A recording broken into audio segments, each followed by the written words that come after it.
It's interesting to note that the Greek god Hermes, he is said to have laughed the world into existence. To have laughed the world into existence.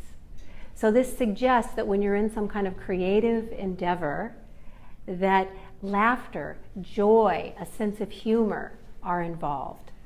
So I would encourage you, if you are in this phase, to see how you can reclaim joy, how you can look for things to laugh at, how to retain your sense of humor.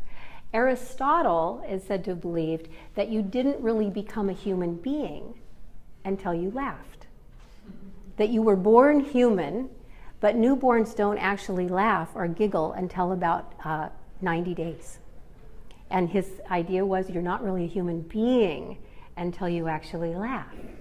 Neuroscientists now know that most of the time when we laugh throughout the day, it's not because we're laughing at a joke. We're actually laughing at ourselves, we're laughing at something that's been said, and it's a way that people use, the human animal, the human being uses to connect, to feel connected to other people. So when we have had various challenges in our lives and we get to a point of what's the next chapter, inventing the next story, I've noticed there are usually two kinds of people.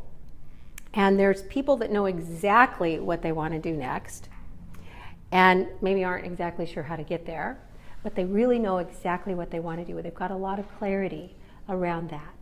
And then there's the other group of people that I'm most familiar with and that I most identify with, who don't have a clue. It's really very murky. It's uncertain. They might know what kind of experience they want or how they want to feel, but they're not exactly sure what the steps are or how to get there. And I say, all of that is great. All of that is the perfect place to start because that's what's going on. And there are many processes and things you can do to go about gaining clarity over time and remaining in that discomfort of not knowing. That's probably the biggest challenge. The novelist E.L. Doctorow said something about writing novels that I think is equally applicable to life, because it's the same thing. You're writing, you're inventing. What's the story? Where do I want this to go?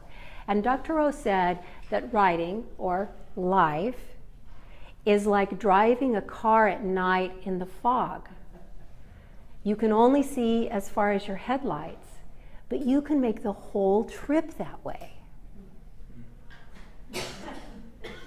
So when you're in this phase of inventing the next story, two things to remember are how to reclaim joy and your sense of humor and be connected to laughter, and also to understand that you will have points of clarity, and all you need to do is act on what you know, and what's clear, and what's in front of you. And if you do that and you go that way, that actually will take you perhaps the whole journey.